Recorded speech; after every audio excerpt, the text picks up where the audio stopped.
Allah jadikan laki-laki itu untuk menyampaikan pesan Allah yang ada pada Ruqayyah. Namun laki-laki itu hanya mengumpulkan wanita-wanita dan kami saksi dalam grup. Semua kami dirayunya untuk menikah dan Allah meluruskan kami. Assalamualaikum warahmatullahi wabarakatuh. Saya Syihabuddin. Terima kasih banyak kerana anda berada di channel YouTube saya dan terima kasih banyak jika anda telah tekan butang subscribe. Kalau belum tekan butang berkenan, tekan butang itu sekarang. Jika ada video yang bermanfaat, insya-Allah akan ada di feed YouTube anda. Pertama sekali, saya ucapkan selamat berpuasa kepada sahabat-sahabat. Semoga Allah Taala mudahkan urusan kita, ampunkan dosa kita, perbaiki amalan kita, perbanyakkan pahala-pahala kita di sepanjang bulan Ramadan ini dan menghapuskan segala dosa-dosa kita yang pernah kita lakukan. Sahabat-sahabat, hari ini saya nak buat reaction berkaitan tentang satu video yang menarik diberikan kepada saya sudah beberapa hari dan jom kita tengok video berkenaan sama-sama. Ruqayyah benar. Allah pernah memberi Ruqayyah mimpi seorang pria dari Norway dan menyebut namanya. Allah perlihatkan bentuknya yang sama dengan nyata. Kami saksi Ruqayyah berkisah. Dan 4 bulan kemudian, sungguh seorang laki-laki dengan menyebut namanya di dalam mimpinya, Altaf, dan keturunan mulia mencari Nabi Isa di dalam mimpinya. Saat itu Nabi Isa ada di rumah Ruqayyah dan datanglah seorang laki-laki bertanya, mana Nabi Isa? Dan Ruqayyah menunjuk tempat Nabi Isa berada. Dan pria ini menuju Nabi Isa. Di belakang pria ini Ruqayyah berkata di dalam mimpinya, laki-laki ini menyukai wanita-wanita, kaya wanita, dan laki-laki ini mendatangi wanita-wanita di padang.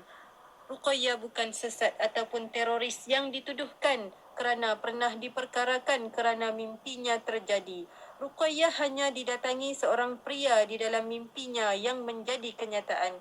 Seorang pria itu datang kepada Habibah Hadiah dari Pakistan dan dia bertanya tentang Ruqayyah. Dan saat nombor Ruqayyah diberikan hadiah, dia menghubungi Ruqayyah. Sungguh kami saksi cerita ini. Walaupun di dalam mimpi, sungguh dinyatakan Allah dan Allah takwilkan. Pria ini mencari Ruqayyah dan berkata tentang Nabi Isa yang sering dalam mimpi Ruqayyah. Di mana Nabi Isa? Dan Ruqayyah menunjuk Nabi Isa yang berada dengan umat-umat. Sungguh kisah ini nyata. Kami saksi dalam grup. Ruqayyah benar-benar dicari oleh lelaki di dalam mimpinya. Dan ternyata Allah mengatur semua. Allah jadikan laki-laki itu untuk menyampaikan pesan Allah yang ada pada Ruqayyah. Namun laki-laki itu hanya mengumpulkan wanita-wanita dan kami saksi dalam grup. Semua kami dirayunya untuk menikah dan Allah meluruskan kami.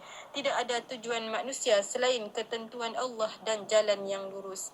Namun laki-laki ini tidak mahu menyampaikan pesan Allah kerana dia berkata mendapatkan ilham kalbu sanubari pula seperti Ruqayyah. Hanya saja dia mengaku Rasulullah dan Nabi Isa ibnu Maryam kelak. Dan Allah mengumpulkan kami dengan pria yang ada dalam mimpi Ruqayyah dan benar-benar mencarinya untuk bersaksi kita telah berada di batas zaman dan kembalilah kepada Allah. Ketika grup Gaza yang dipimpin Diki Chandra meminta mubahalah Ruqayyah dan Allah ilhamkan pada Ruqayyah untuk laki-laki dari Norway ini menjadi saksi mubahalah dan sungguh dia datang. Itulah mimpi Ruqayyah terjadi nyata dan kami adalah saksi.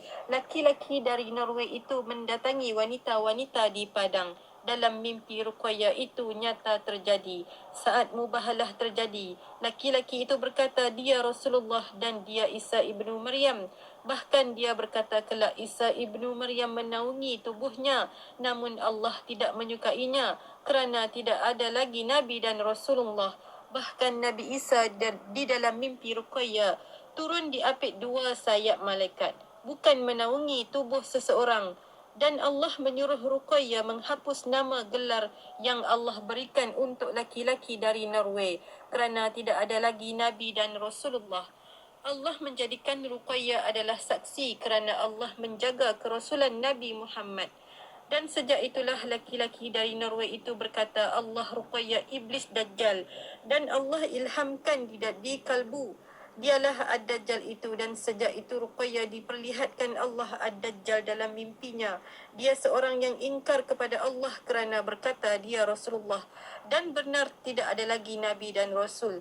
Alhamdulillah sahabat-sahabat, kita telah menonton video berkenaan yang mana video ini berkaitan tentang seorang Ruqayyah yang dia banyak mimpi. Dengan maksud bila orang banyak mimpi ni dia banyak tidur lah kan. Tapi ialah dia banyak mimpi, dia banyak tidur, dia banyak cerita dekat orang. Dan akhirnya adalah kumpulan-kumpulan orang yang terpedaya dengan mimpi-mimpi dia, dengan cakap tidur dia, dan menyebabkan orang itu jauh daripada agama. Kalau kita setakat dengar cerita orang mimpi, cerita-cerita 1001 malam, tak ada masalah sangat. Tapi kalau dah sampai cerita itu dikaitkan dengan agama, dikaitkan dengan Nabi Isa, dikaitkan dengan kemunculan Dajjal, dikaitkan dengan malaikat dan sebagainya, ini adalah satu masalah yang besar. Apatah lagi dikaitkan dengan kehendak Tuhan, itu adalah perkara yang cukup besar. Dalam cerita yang disebutkan tu, kontradik cukup banyak kalau nak pergi cek satu persatu. Tetapi kita tengok daripada isu yang cukup besar di situ adalah isu mimpi. Kalau nak tengok dalam lain memang cukup masalah. Macam mana mula-mula dia kata lelaki itu dipilih oleh Tuhan melalui pemilihan daripada Tuhan. Tuhan dah pilih dia dan sebagainya. Tiba-tiba dia ni pula mencari perempuan-perempuan. Dia ni pula duk jadi gatal dengan orang perempuan. Apa jadah punya cerita. Tapi sahabat-sahabat, kita berbalik kepada isu yang paling utama di dalam kesesatan cerita ini, iaitu mimpi. Mengikut sesuatu berdasarkan kepada mimpi. Allah Ta'ala sebut di dalam surah Al-A'raf, وَاتَّبِعُوا مَا أُنزِلَ إِلَيْكَ مِنْ رَبِّكُمْ وَلَا تَتَّبِعُوا مِنْ دُونِهِ أَوْلِيَاءَ. Dan ikutilah apa yang diturunkan kepadamu daripada Tuhanmu dan janganlah kamu mengikut selain daripadanya. Dengan maksud kena ikut apa yang telah ditunjukkan, telah dibawakan oleh baginda Nabi SAW, yang telah ada di dalam daftar hadis-hadis baginda Nabi SAW. Apa yang disandarkan oleh baginda Nabi SAW dah ajar tentang keadaan akhir zaman itu bagaimana, dah bagi tahu dekat kita daripada hadis-hadis yang sahih tentang kemunculan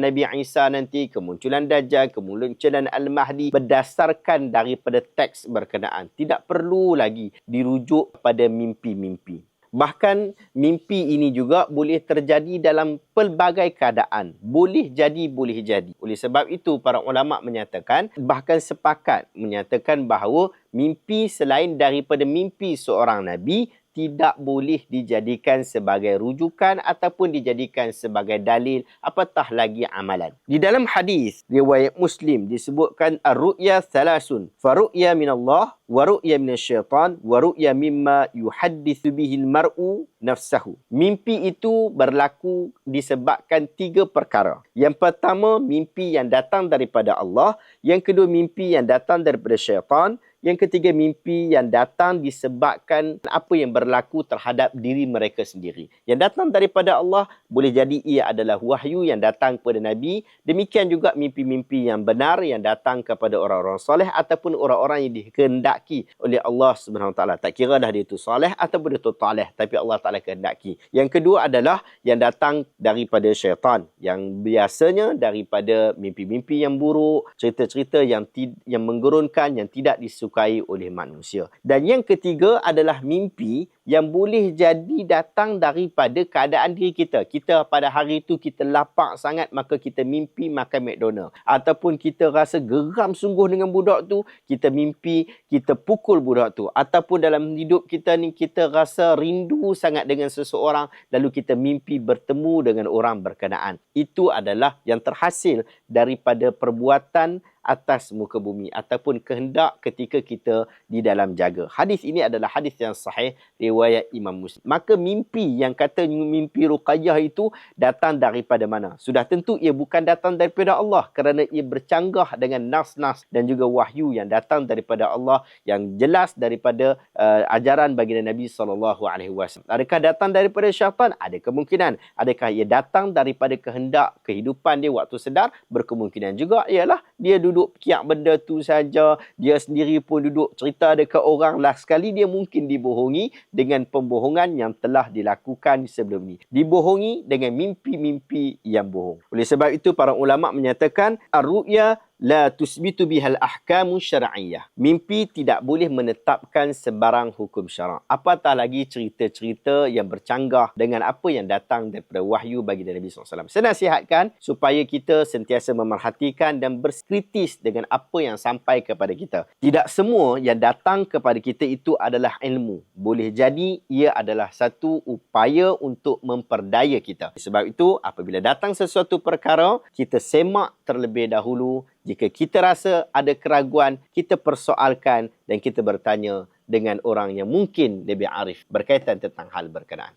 Sahabat-sahabat, saya yakin dan percaya anda mahu untuk dapatkan ilmu berkaitan tentang agama Islam, kefahaman asas terhadap agama Islam dari peringkat yang awal sehingga kepada advance. Saya telah kumpulkan 5 buah buku yang saya jadikan ia combo yang bermanfaat kepada anda untuk memahami asas di dalam agama ini. 5 buku berkenaan ialah yang pertama, buku Inilah Islam yang Semestinya Difahami yang ditulis oleh Syekh Ali At-Tantawi yang merupakan seorang penerima anugerah King Faisal yang merupakan anugerah sangat berprestij di dalam dunia Islam. Dan buku ini memberikan penjelasan secara padat berkaitan tentang agama Islam daripada peringkat asas yang awal sehingga kepada peringkat yang perlu diketahui di dalam zaman moden hari ini. Buku ini juga merungkai salah faham ramai orang. Mereka ingat nak faham tentang agama ini secara penuh memerlukan masa 2, 3, 4 tahun, 10 tahun. Ada yang menyangka bahawa sampai bila-bila pun tak akan dapat faham sepenuhnya.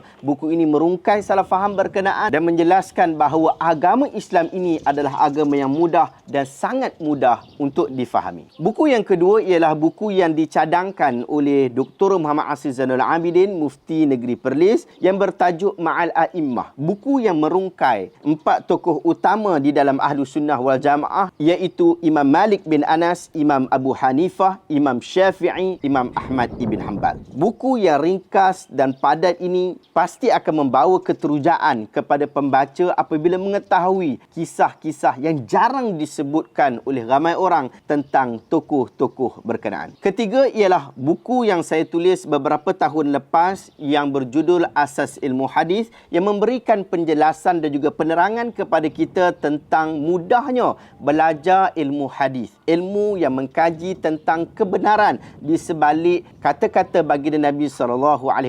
Adakah benar Nabi SAW menyebutkan tentang hal berkenaan? Adakah sahih hadis itu ataupun ia adalah daif? Dan jika ia adalah daif, kategori apakah ia berada? Sehingga ia boleh dipertimbangkan untuk dijadikan amalan ataupun tidak mampu untuk dijadikan hujah. Buku keempat yang bertajuk Kitab Al-Kabair yang ditulis oleh Imam Az-Zahabi rahimahullah merupakan kumpulan 76 dosa-dosa besar dengan panduan daripada Al-Quran dan hadis baginda Nabi. Menjadikan istimewa buku ini, ia telah disemak, ditakhrij, ditaklik, diberikan komentar oleh Dr. Muhyiddin Mistu yang merupakan seorang tokoh besar ilmu hadis dalam dunia hari ini. Terakhir ialah buku poket yang menjadi amalan yang sepatutnya menjadi amalan seluruh umat Islam. Buku zikir dan doa Rasulullah SAW sepanjang hari mengumpulkan zikir baginda Nabi yang sahih yang boleh diamalkan daripada waktu pagi, zikir-zikir pada waktu petang dan juga zikir pada waktu malam. Bagi orang yang tak mampu untuk membaca di dalam bahasa Arab, ada tulisan Rumi yang dapat membantu anda, memungkinkan anda membaca dan juga mengamalkan